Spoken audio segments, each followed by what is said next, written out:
सर्वेभ्यो नमो नमः। नमः संस्कृताय। जैसा कि आप सभी को विदित है कि किरातार्जुन नियम के श्लोक का वाचन मैं कर रही हूँ और इस समय व्याख्या और टिप्पणी भी बताती हूँ।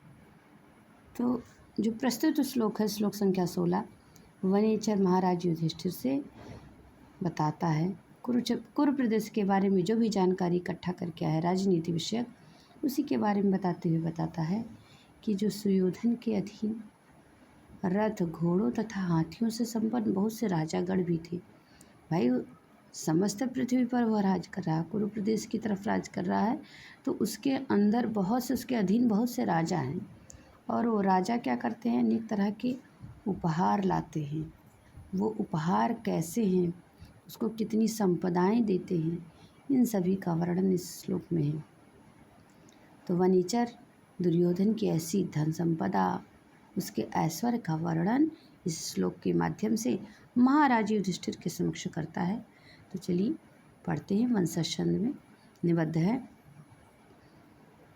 अनेक राजन्य रथा स्वसंकुलम तदीयमास्था न निकेतनाजिरं नयातयोग्माश्चदगन्धिराद्रतां वृषं नृपोपायनदन्तिनां मदः भृशं नृपोपायनदन्तिनां मदः। कह रहा है कि नृप उपायन दंतिनां मदः। नृप उपायन, नृप माने राजा, राजाओं के द्वारा जो उपहार दिया गया है। दंती नाम, दंती नाम अर्थात हाथियों को। और हाथी कैसे हैं, तो कह रहे अयुग्म छद गंधिराद्रता मदः। अयुग्म छद कहते हैं सप्तपर्ण के पुष्प को, जिसे छतौना भी कहा जाता, उसके गंध की तरह। और जैसे उसका मदजल बह रहा है। हाथियों के माना जाता है कि जब मद बहता है तो वो युवा होते हैं, अर्थात ऐसे वैसे हाथी नहीं लाया, एकदम मदमस्त हाथी लाया है। जो अब एक हाथी का मद गिरता तो हो सकता है थोड़ा सा उसकी महक बर्दाश्त की जा सकती थी, लेकिन बहुत से हाथी हैं, अनेक राजागण हैं और उपहार स्वरूप बहुत से हाथी देते हैं। तो मद इतना अधिक हो गया है कि छतौना यानी सप्तपर्ण के पुष्प की गंध की तरह से मदजल वो हो गया। करें उसकी सुगंध वाला मदजल। और आगे करें अनेक राजन्य।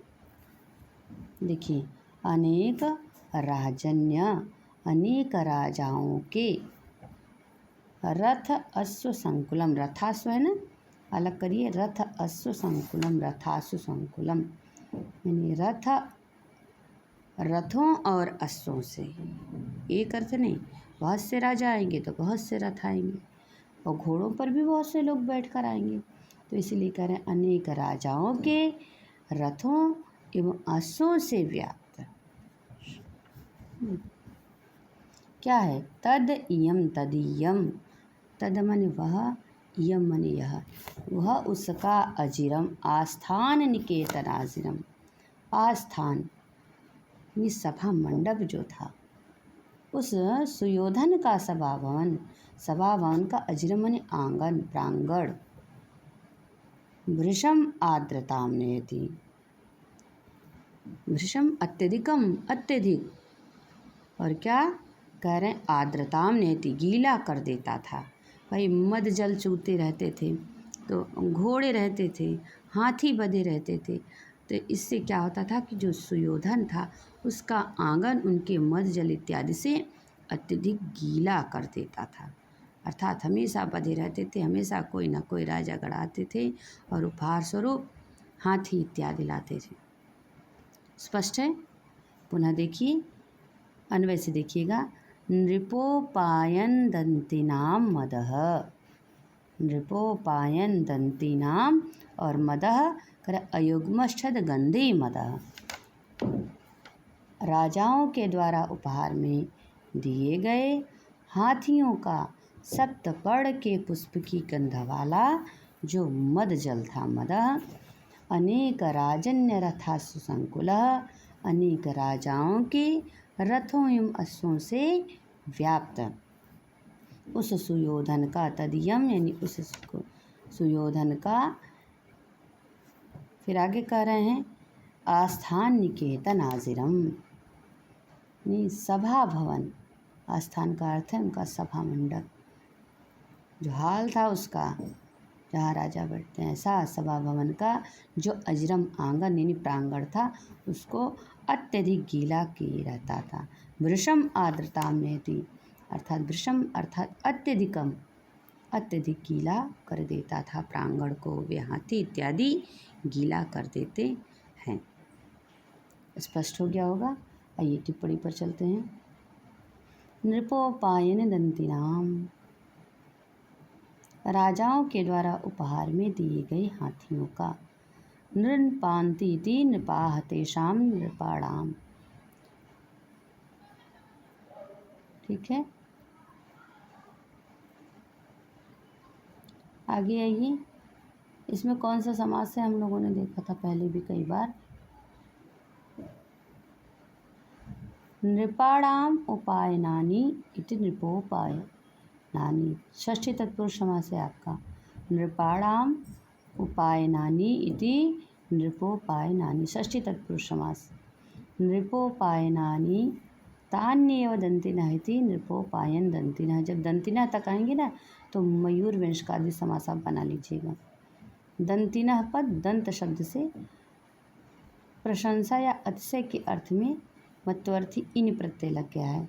अब प्रथमा विभक्ति बहुवचन में यह दंतिनः सिद्ध हो गया है। दंति ही दंती दंतिनः। दंतिनः पद दंत शब्द से प्रशंसा या अतिशय अर्थ में मत्वर्थ इन प्रत्यय लग करके प्रथमा विभक्ति बहुवचन में बना। दंती दंत वाली हस्ती, दुर्दो अनेको कपोल द्वीपा, दंती हाथी को कहते हैं। अयुग्मश्छद गंधी, सप्तपर्ण के गंध के समान गंध, यानी न युग्म इति अयुग्म, नए तत्पुरुष समास से पहले। अयुग्म में कौन सा समास है? अयुग्म केवल, न युग्म अयुग्म, यानी जिसके पत्ते आपस में जोड़े ना हों। अयुग्माः छदाः यस्य इति अयुग्मश्छदः, तब बहुब्रीहि समास हो जाएगा। जब छद भी ले लेंगे, अयुग्मश्छद गंधी, यहाँ तक आएंगे तो विशेषण बन रहा है। बहुब्रीहि समास आपका होगा अयुग्माः छदाः यस्य इति अयुग्मश्छदः, बहुब्रीहि समास है। और न युग्मः इति अयुग्मः नए तत्पुरुष समास। तस्य विकारः पुष्पम इति अयुग्मश्छदम्, ठीक है। अयुग्मश्छद का अर्थ सीधे सीधे जान जाइए, सप्तपर्ण का पुष्प, ठीक है। अयुग्मश्छदस्य गंधा एव गंधा यस्य इति अयुग्मश्छद गंधी, बहुब्रीहि समास यहाँ भी बनेगा आपका जब बनाना चाहेंगे। एक तो बनेगा अयुग्मः छदा यस्य इति अयुग्मश्छदः, ठीक है। और गंधी तक भी आप ले लेंगे तब भी जो है ये इस तरह से बना लीजिएगा, अयुग्मश्छदस्य गंधः इव गंधः यस्य सः इति अयुग्मश्छद गंधी, बहुब्रीहि समास। चाहे अयुग्मश्छद तक आइएगा और चाहे अयुग्मश्छद गंधी तक आइएगा, बहुब्रीहि समास बनेगा। लेकिन अयुग्म में नए तत्पुरुष समास आपका हुआ। न युग्म इति अयुग्म नए तत्पुरुष, और अयुग्माः छदा यस्य इति अयुग्मश्छद, बहुब्रीहि समास, ठीक है। अयुग्मश्छद से अण प्रत्यय करिएगा, ठीक। आगे आइए,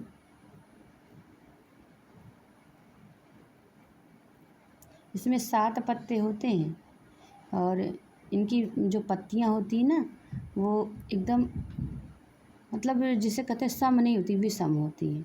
विषम से तात्पर्य यहाँ वही है कि 7 से है, इनमें 7 पत्ते होते हैं क्योंकि यह संख्या विषम है। सतवन के वृक्ष की टहनी की विषम अर्थात 7 पत्ते ही होते हैं, इसीलिए इनको सप्तपर्ण को विषम छद भी कहा गया। कहीं कहीं अगर विषम छद आया रहे तब भी जानिए इसको पढ़ ही कहते हैं। मदः मद जल। अनेक राजन्य रथासु संकुलम, अनेक राजाओं के रथों एवं घोड़ों से व्याप्त। न एके इति अनेके, नए तत्पुरुष कर लीजिएगा। अनेक में न एके इति अनेके नए तत्पुरुष समास है।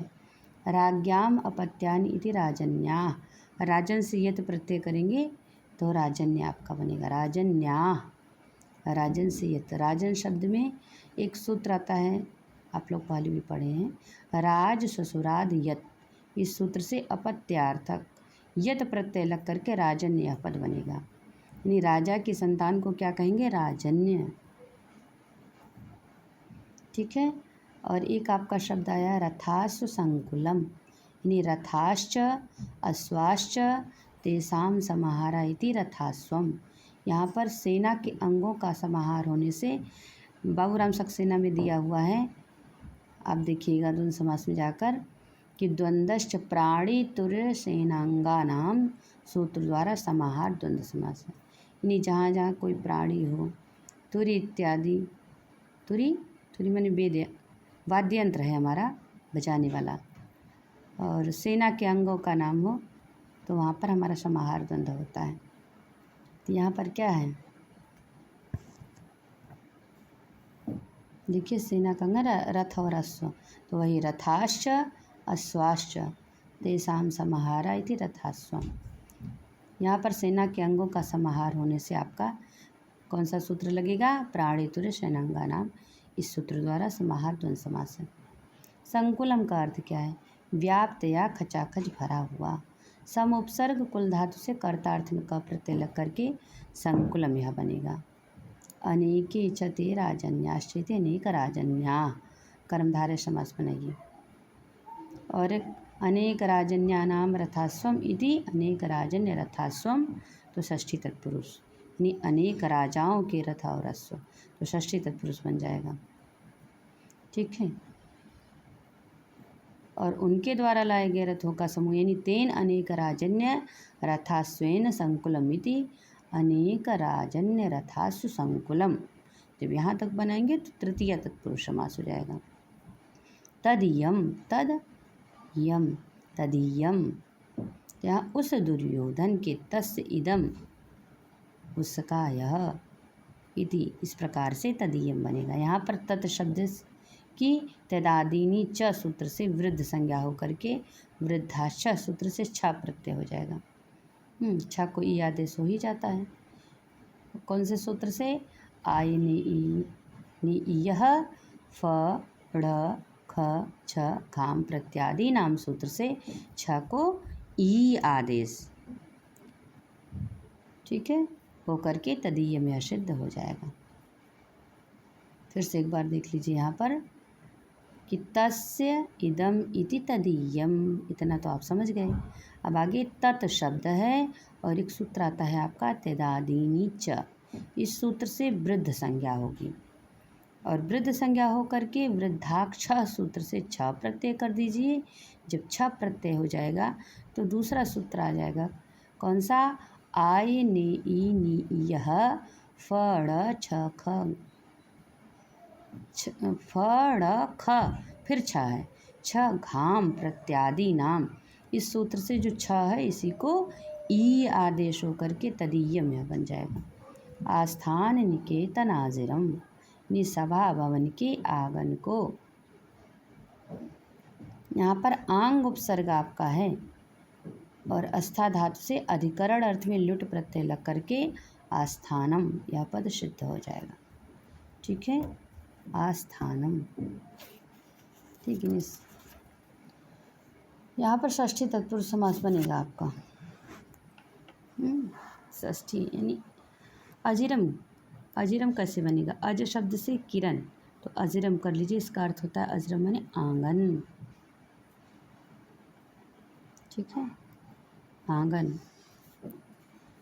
आस्थानम में लुटार्थ में लुट प्रत्यय लग करके आपका आस्थानम बनेगा और ये जब अजिरम आ जाएगा तो अज शब्द से किरम कर लीजिए, किरण, किरण, न में हलंत रहेगा, अज, ज में भी हलंत, अज धन किरण अजिरम, इसका अर्थ है आपका आंगन। ठीक है,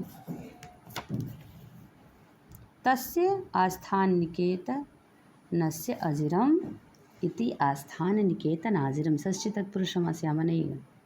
वृषम अत्यधिक, यह अव्यय है। वृषम आपका, वृषम माने अत्यधिकम, तो यह अव्यय है। पूछा जाता है अक्सर, ये भी पूछ लिया जाएगा कि यहाँ पर वृषम का अर्थ क्या, वृषम है क्या, या ऐसा दे करके पूछेंगे यहाँ अव्यय कौन सा है, तो आप वृषम करिएगा। आर्द्रताम, गीलेपन को। आर्द्रस्य भावः आर्द्रताम, आर्द्र से तल प्रत्यय करिएगा, ठीक है। तल प्रत्यय करके द्वितीय विभक्ति एक वचन में आर्द्रताम ऐसा बन जाएगा। नयति, आर्द्रस्य भाव आर्द्रता, और आर्द्र शब्द कर लीजिएगा, तल प्रत्यय लगा करके द्वितीय एक वचन में आर्द्रता बनाइएगा। मोस्ट इम्पॉर्टेंट, बहुत लोग षष्ठी में पहुँचेंगे लेकिन नहीं, द्वितीय एक वचन है। नयति, प्राप्त कराता है। नी धातु लट लकार प्रथम पुरुष एक वचन में तिप लगाइएगा, तिप प्रत्यय लग करके नय, तिप का मतलब प्रथम पुरुष एक वचन, तिप तस्वीर इत्यादि होते हैं ना, तो तिप प्रथम पुरुष एक वचन में है। नयति, प्राप्त करता है। नी धातु लट लकार प्रथम पुरुष एक वचन, दुकर्मक शब्द है ये।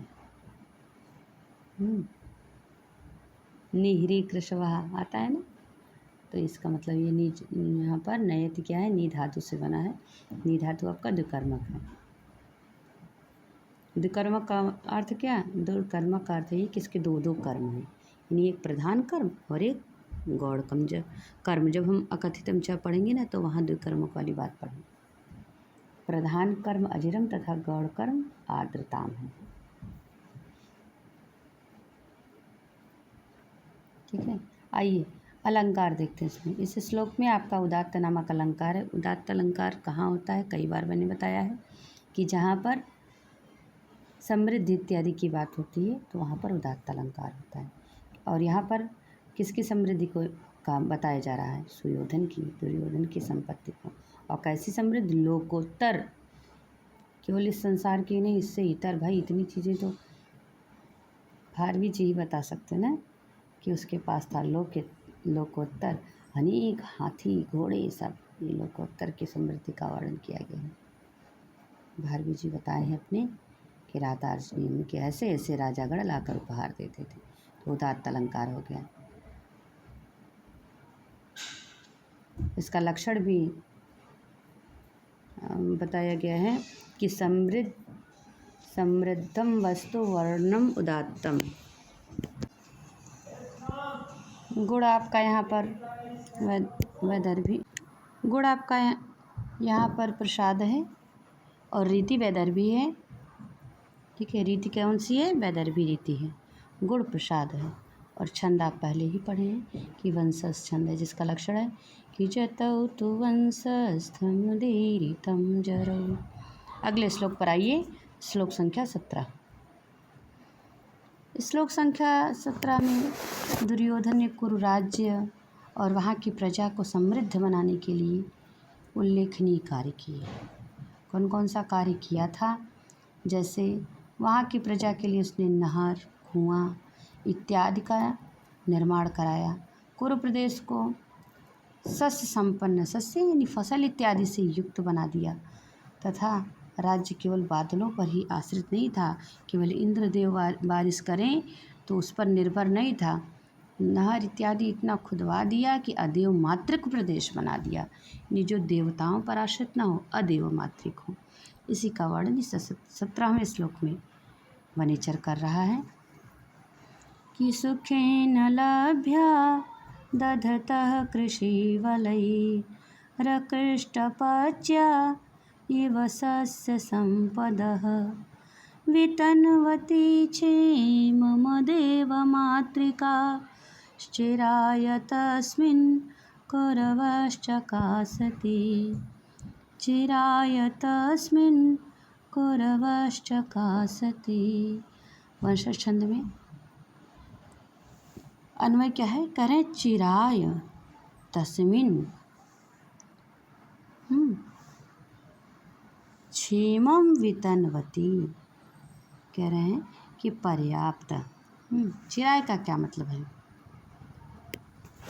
चिराय अर्थात बहुत समय से, चिराय यानी बहुत समय से, पर्याप्त काफ़ी दिनों से तस्मिन क्षेमम, तस्मिन तस्मिन से तात्पर्य क्या है? उस दुर्योधन के द्वारा, तस्मिन उस दुर्योधन के द्वारा, चिराय बहुत समय से, बहुत समय पहले से उस दुर्योधन के द्वारा, क्षेमम, क्षेमम माने कल्याण, कल्याण करते हुए, वितनवती माने फैलाते हुए, करते रहने पर, और किस तरीके से? अदेव मातृका कुरवः, जो अदेव मातृक कुरु प्रदेश था, वर्षा इत्यादि पर ही आश्रित न होकर नदी, नहर और नलकूप इत्यादि खुदवाया था, ऐसे जल से सींचा जाने वाला कुरवः कुरु प्रदेश, कृषि वलयि, कृषि वलयि यानी किसानों के द्वारा, अकृष्ट पच्चा इव, मानो बिना जुताई बुआई के, बिना जुताई बुआई का मतलब यही है थोड़े से प्रयास में ही, मानो सुखीन, सुखपूर्वक, लभ्या प्राप्त हो जाती थी क्या? सस्य संपदा, सारी फसल संपत्तियाँ, धन धान्य इत्यादि आराम से प्राप्त हो जाती, संपत्तियों को दधता धारण करता हुआ, चकाशति, वह सुशोभित हो रहा था, कुरु प्रदेश सुशोभित हो रहा था कि थोड़े से मेहनत में ही वह फसल इत्यादि को प्राप्त कर लेते थे। ऐसा कुरु प्रदेश बन गया था, अदेव मातृक कुरु प्रदेश बन गया था। पुनः एक बार देखिए, चिराय तस्मिन, पर्याप्त समय से उस दुर्योधन के द्वारा, चिराय पर्याप्त समय से, तस्मिन उस दुर्योधन के द्वारा, क्षेमम वितनवती, कल्याण, क्षेम माने कल्याण, कल्याणम कल्याण करते रहने पर, वितनवती माने फैलाते रहने पर, करते रहने पर, और कैसे करें? अदेव मातृका, जो वर्षा इत्यादि की ऊपर न आश्रित हो, ऐसे कुरवः, कुरु प्रदेश अर्थात जो नदी, नहर, कृत्रिम साधन से तात्पर्य नलकूप इत्यादि के द्वारा जिसका जल उन लोगों को प्राप्त हो जाए, ऐसे जल से सींचा जाने वाला कुरु प्रदेश, कृषि वलयि ही, नि किसानों के द्वारा, तृतीया बहुवचन है, अकृष्ट पच्चा इव, मानो बिना जुताई बुआई के ही, सुखे न लभ्या, सुखपूर्वक यानी अनायास ही प्राप्त हो जाती थी, लभ्या यानी प्राप्त, और क्या प्राप्त करे? सस्य संपदा ददत, शस्य संपदा फसल, शस्य माने फसल, तो धन फसल इत्यादि को धारण, ददता धारण करता हुआ, चकाशति सुशोभित हो रहा है, कुरु प्रदेश वह सुशोभित हो रहा है, ऐसे दुर्योधन के द्वारा अदेव मातृक प्रदेश सुशोभित हो रहा है। ठीक है, टिप्पणी पर आइए। चिराय, चिराय अर्थात बहुत समय से, यह सुबंध प्रातिपदिक अव्यय है। चिराय कालाध्वनो अत्यंत संयोगी सूत्र से द्वितीय विभक्ति के अर्थ में प्रयुक्त है। चिराय, चिररात्राय, चिरस्याधि, चिर अर्थार्थक इत्यामरा है, ऐसा हमारा कोश में वर्णित है। तस्मिन यानी उस दुर्योधन के द्वारा, यस्य च भावेन भाव लक्षणम सूत्र से यहाँ सप्तमी हुई है। आप पूछेंगे ना तस्मिन कैसे? यहाँ तस्मिन यहाँ पर यस्य च भावेन भाव लक्षण में यही कहता है कि एक दो कार्य हों और एक कार्य की समाप्ति पर जब दूसरा कार्य हो तो उसे उसमें कौन सी विभक्ति लगाएंगे? सप्तमी। इसीलिए यहाँ पर तस्मिन में सप्तमी यानी उस दुर्योधन के द्वारा सप्तमी का प्रयोग हुआ है। तस्मिन सप्तमी एक वचन का रूप है। क्षेमम कल्याण को, क्षी धनमम मन कर देंगे तो क्षेमम हो जाएगा, क्षी धातु मन प्रत्यय। वितनवती प्रसारित करते रहने पर, फैलाते रहने पर, तन विस्तारे धातु है यहाँ, वि उपसर्ग तन विस्तारे धातु से सत्य प्रत्यय लगाएंगे और सप्तमी व्यक्ति एक वचन में वितनवती सिद्ध बने होगा आपका। जहाँ पर सत्य प्रत्यांत हो यानी कार्य हो रहा है, सत्य प्रत्यांत जो भी शब्द होते हैं वाक्य बनते हैं तो कार्य की निरंतरता को बताते हैं। यहाँ सप्तमी एक वचन में इसका रूप भी चलता है ना, तो सप्तमी एक वचन में वितनवती बनेगा। वि उपसर्ग तन विस्तारे धातु सत्र प्रत्यय लग करके सप्तमी एक वचन में वितनवती यह बनेगा। अदेव मातृका वर्षा के जल के सहारे न रहने वाले, अर्थात नदी नहर इत्यादि के जल से सींचा जाने वाला। देवः माता एषां ते देव मातृका, बहुब्रीहि समासिनी देव माता हो जिसकी वे हैं देव मातृक। मातृका शब्द में मात्र से रिकार के बाद नदृतश्च एक सूत्र आता है और नदृतश्च सूत्र कप प्रत्यय लगाता है, मातृका बना देता है, क बाद में ना कप प्रत्यय। हम लोग पढ़े हैं इसको बहुत अच्छे से, बाबूराम सक्सेना में, आप सभी को याद है। न देव मातृका इति अदेव मातृका न तत्पुरुष समास है। जहाँ पर मात्र वर्षा के जल पर ही आश्रित रहकर खेती इत्यादि की जाए उस भूमि को देव मातृक कहते हैं, और इससे भिन्न जैसे नदी नहर नलकूप इत्यादि से खेती की जाने वाली जो भूमि है उसको अदेव मातृक कहते हैं। तो दुर्योधन ने अपने राज्य के किसानों की सुविधा के लिए नदी नहर कुआं इत्यादि खुदवाया है, जिससे उसकी प्रजा वर्षा पर आश्रित न रहना पड़े, और ऐसे अपने कुरु प्रदेश को उसने अदेव मातृक बनाया। इस प्रकार वह इस कार्य के द्वारा प्रजा को धनी और संपन्न मान करके अपने पक्ष में कर रहा है। देख लीजिए कितना चालाक। अदेव मातृक को नदी मातृक नाम दिया गया। ठीक है, अदेव मातृक को क्या कहा है? नदी मातृक। ठीक। आगे आया है कुरवा, कुरु जनपद। कुरुणाम निवासा कुरवो जनपद विशेषा। केवल जनपद विशेष समझिए। कुरु जनपद, कुरुणाम निवासा, जहाँ कुरुओं का निवास हो उसको कुरवा कहेंगे। कृषि वलई, कृषकों के द्वारा। कृषि अस्ति येषामिति कृषि वला, तैः कृषि वलई।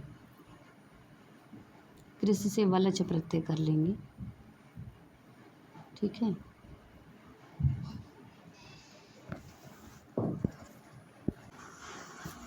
आगे देखिए। कृषि वलय ही अनुक्ते कर्तृ तृतीय नियम से, यहाँ पर कर्ता के अनुक्त होने पर अनुक्ते कर्तृ तृतीया स्यात् होता है ना, इस नियम से तृतीय व्यक्ति बहुवचन में कृषि वलय ही आपका बना हुआ है। ठीक है, आकृष्ट पच्या इव, मानो बिना जुताई के ही तैयार हो जाने वाली फसल हो। कृष्टेन कर्षणेन पच्यन्ते इति कृष्टपच्याः, कृष्ट धातु से कर्म अर्थ में त प्रत्यय लग करके कृष्टम बनता है, और पच धातु से क्या प्रत्यय करेंगे तो यहाँ पर पे कर्म तथा कर्ता में पच्याः या निष्पन्न हो जाएगा। न कृष्टपच्याः इति अकृष्टपच्याः, तो न तत्पुरुष समास हो गया। यह सस्य संपदा का विशेषण है। ठीक, सुखेन, और यहाँ पर इव क्या है? इव उत्प्रेक्षावाचक आपका है। सुखेन सुखपूर्वक अर्थात अनायास ही। लभ्याः यानी प्राप्त करने योग्य। लब्धुम शक्याः इति लभ्याः, लभ धातु से कर्म अर्थ में यदि प्रत्यय लग करके प्रथमा बहुवचन में लभ्याः बन गया है। सस्य संपदा, धान्य संपत्तियों को। सस्यानाम संपदा इति सस्य संपदा, षष्ठी तत्पुरुष समास है। सस्य से क्यप प्रत्यय कर लेंगे। दधतः धारण करता हुआ, धा धातु लट लकार शत प्रत्यांत है।